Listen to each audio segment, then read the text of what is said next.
Hello everybody, welcome to my YouTube channel. Let's move towards sky. तो आज जो है हम कवर करेंगे हाउ इज फेडरलिज्म प्रैक्टिस वाला टॉपिक, और उसका सेकंड वाला पार्ट है आज, जिसमें हमें कवर करना है लैंग्वेज पॉलिसी।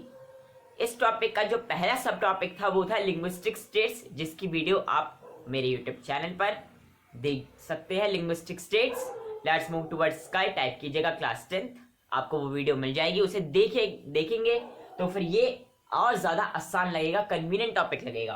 तो आइए स्टार्ट करते हैं। बात क्या है? Language policy. टॉपिक का मतलब क्या है? हाउ इज फेडरलिज्म प्रैक्टिस, की किस तरीके से ये जो फेडरलिज्म का सिस्टम था, फेडरलिज्म का जो सिस्टम था इंडिया में, वो आखिर किस तरीके से सक्सीड हुआ, ये है टॉपिक का मतलब। तो हमारे नेशनल लीडर्स ने किस तरीके से डेमोक्रेसी और डाइवर्सिटी दोनों को देखा, कॉन्स्टिट्यूशन को बनाया, और उसके बाद कुछ स्टेप्स ऐसे लिए जिनकी वजह से फेडरलिज्म क्या हुआ, सक्सीड हुआ। पहला था लिंग्विस्टिक स्टेट्स, लैंग्वेज के बेसिस पर स्टेट्स बना दी गई, जिससे क्या हुआ, कंट्री की यूनिटी बहुत बढ़ती हुई नजर आई, एडमिनिस्ट्रेशन आसान हो गया था। दूसरा काम उन्होंने किया लैंग्वेज पॉलिसी को लेके। एक बहुत बड़ा प्रोविजन है ये कि कॉन्स्टिट्यूशन ने किसी भी पर्टिकुलर लैंग्वेज को नेशनल लैंग्वेज का स्टेटस नहीं दिया।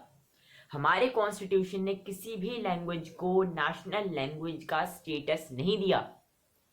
ठीक है, हमारे कंट्री ने कहा, हमारे कॉन्स्टिट्यूशन क्या कहता है, उसने बस हिंदी को क्या बनाया, हिंदी को ऑफिशियल लैंग्वेज बनाया। मतलब जो ऑफिशियल वर्क हुआ करेगा वो किस में होगा, वो हिंदी लैंग्वेज में होगा। किस में होगा वो? It will take place, it will be done in Hindi.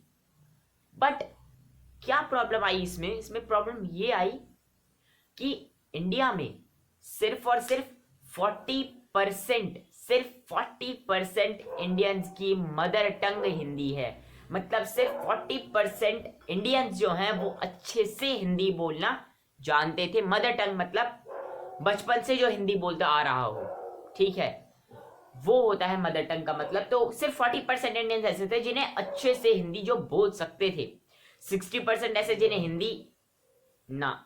तो फिर क्या करा जाए? हमारे कॉन्स्टिट्यूशन ने क्या किया, हिंदी के अलावा 21 और लैंग्वेजेस थी। कितनी ज्यादा डाइवर्सिटी है हमारी कंट्री में कि 21 और भी लैंग्वेजेस, हिंदी के अलावा 21 लैंग्वेजेस को क्या नाम दिया गया, शेड्यूल्ड लैंग्वेजेस नाम दिया गया हमारे कॉन्स्टिट्यूशन में।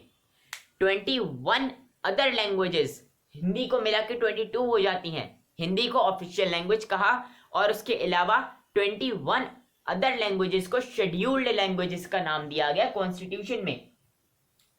सेंट्रल गवर्नमेंट पोजीशंस के लिए क्या कहा मैंने, सेंट्रल गवर्नमेंट पोजीशंस के लिए अगर कोई भी कैंडिडेट जो एग्जामिनेशन में अपीयर होगा, सेंट्रल गवर्नमेंट पोजीशंस के लिए कोई भी कैंडिडेट जो कि एग्जामिनेशन में अपीयर होगा, वो इनमें से इन 22 लैंग्वेजेस में से किसी भी लैंग्वेज को ऑप्ट कर सकता है और उसके जरिए अपना एग्जामिनेशन दे सकता है। कोई उसमें दिक्कत नहीं है। कई स्टेट्स ने भी क्या बना ली, अपनी ऑफिशियल लैंग्वेज बना ली। कई स्टेट्स ने भी क्या बनाई, अपनी ऑफिशियल लैंग्वेजेस बनाई, क्योंकि 22 लैंग्वेजेस है टोटल। 21 शेड्यूल्ड लैंग्वेजेस, सिर्फ हिंदी को क्या कहा गया, ऑफिशियल लैंग्वेज कहा कॉन्स्टिट्यूशन ने, बाकी शेड्यूल्ड लैंग्वेजेस कह दी, क्योंकि हिंदी सिर्फ और सिर्फ 40% इंडियंस ही ढंग से बोलना जानते थे। अब इस तरीके से हमारे नेशनल लीडर्स क्या थे, थोड़े अफ्रेड थे कि कहीं अगर वो हिंदी को प्रमोट करें तो जो लोग हिंदी बोलना नहीं जानते, कहीं उनमें अलाइनेशन की फीलिंग ना आ जाए, अकेलेपन की, लोनलीनेस की फीलिंग ना आ जाए कि गवर्नमेंट हमारी लैंग्वेज को क्या कर रही है, डिसरिगार्ड कर रही है, जैसे श्रीलंका में हुआ था। सिन्हाला को उन्होंने ऑफिशियल लैंग्वेज बनाया मगर तमिल को डिसरिगार्ड कर दिया। यहां पर हमने हिंदी को ऑफिशियल लैंग्वेज बनाया मगर हमने कॉन्स्टिट्यूशन में उन 21 लैंग्वेज का भी नाम रखा और उन्हें शेड्यूल्ड लैंग्वेजेस कहा। इसलिए इंडियन लीडर्स ने उन्हें डिसरिगार्ड नहीं किया, बाकी लैंग्वेजेस को डिसरिगार्ड नहीं किया। हमारे लीडर्स क्या थे, थोड़े कॉशियस थे, थोड़े परेशान थे, थोड़े संभल के करना चाहते थे। हिंदी को स्प्रेड वो करना चाहते थे, जितना ज्यादा हम हिंदी की यूज को फैला सके उतना ज्यादा फैलाने की कोशिश वो कर रहे थे। वो बात सही है, मगर वो कॉशियस भी थे। वो ये नहीं चाहते थे कि कोई भी स्टेट या कोई भी लैंग्वेज का दूसरा, अगर कोई लैंग्वेज का फॉलोअर है तो उसे ये लगे कि मेरी लैंग्वेज को डिसरिगार्ड कर दिया गया है। इंग्लिश का जो यूज था, इंग्लिश का यूज 1965 में, ईयर हर एसएसटी में ईयर्स याद रखने पड़ती हैं, एमसीक्यू में बहुत पूछी जाती हैं। इंग्लिश का यूज जो है ऑफिशियल पर्पसेस के लिए इंडिया में कॉन्स्टिट्यूशन के अकॉर्डिंग इंग्लिश लैंग्वेज का यूज 1965 में ऑफिशियल पर्पसेस के लिए बंद होकर दिया जाना था। मतलब 1965 के बाद इंग्लिश का यूज बंद करना था ऑफिशियल पर्पसेस के लिए in India according to the constitution. But क्या हुआ, जो नॉन हिंदी स्पीकिंग स्टेट्स थी, जो स्टेट्स हिंदी को नहीं ढंग से बोल पाते थे, ठीक है, उन्होंने क्या किया, उन्होंने डिमांड करी कि इंग्लिश को कंटिन्यू रखो, क्योंकि इंग्लिश एक ऐसी लैंग्वेज है जो कि हर एक स्टेट के लिविंग सिटीजन्स बोलते हैं। ठीक है, हर एक स्टेट के लोग बोलते हैं इंग्लिश, ज्यादातर कोई भी स्टेट हो। इंग्लिश क्या है, एक कॉमन लैंग्वेज है, एक ऐसी कॉमन लैंग्वेज जो कि सारी स्टेट्स को लिंक कर देती है। हिंदी 40% बोलते हैं, 60% अलग अलग डिफरेंट लैंग्वेजेस, 21 अदर लैंग्वेजेस। तो फिर इंग्लिश क्या करती है, सारी स्टेट्स को एक लिंक कर देती है। अब इंग्लिश का यूज बंद होना था 1965 में, मगर जो नॉन हिंदी स्पीकिंग स्टेट्स थी, जो हिंदी नहीं बोलती थी, उन्होंने क्या डिमांड किया, उन्होंने डिमांड किया कि इंग्लिश को कंटिन्यू रखा जाए, इंग्लिश के इस्तेमाल को कंटिन्यू रखा जाए, इंग्लिश का यूज ऑफिशियल पर्पसेस के लिए बंद ना किया जाए। ये किसने डिमांड करी नॉन हिंदी स्पीकिंग स्टेट्स ने, क्योंकि वो जानती थी जब इंग्लिश बंद हो जाएगी तो सिर्फ हिंदी ऑफिशियल लैंग्वेज बचेगी, फिर सारा का सारा ऑफिशियल काम किस में हुआ करेगा, हिंदी में हुआ करेगा। और इस वजह से जो नॉन हिंदी स्पीकिंग स्टेट्स हैं वो कैसे पार्टिसिपेट करेंगी, तो उन्होंने डिमांड किया था कि इंग्लिश को कंटिन्यू रखा जाए।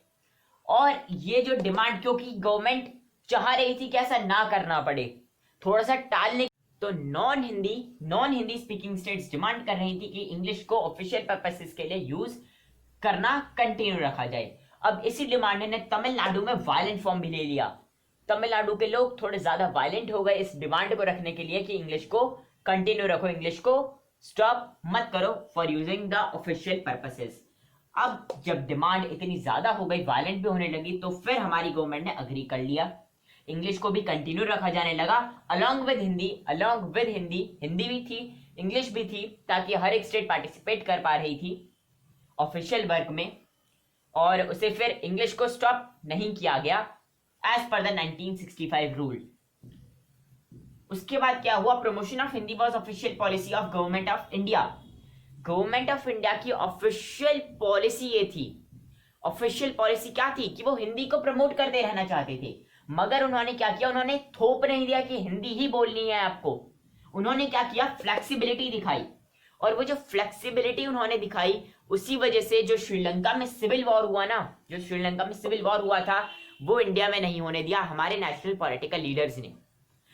ये था एक बहुत बड़ा स्टेप, एक बहुत ही मेजर टेस्ट, जिसने क्या किया, डेमोक्रेसी, डाइवर्सिटी और फेडरलिज्म को सक्सीड करने में मदद किया। उम्मीद करता हूं कि पूरा टॉपिक समझ आया होगा। एनसीईआरटी की एक एक लाइन को मैंने लिख दिया है, एक एक लाइन, मतलब जो भी इंपॉर्टेंट बातें हैं सारी की सारी इसी में कवर है। आप स्क्रीनशॉट ले लीजिए, रिवीजन के लिए बेस्ट। होप करता हूं कि आपको पूरा कंसेप्ट समझ आया होगा। बस एक और टॉपिक बचा है, centre state relations, how is federalism practised में, वो होगा नेक्स्ट वीडियो में। तब तक पढ़ते रहिए, मजे करिए, गुड लक, बाय बाय।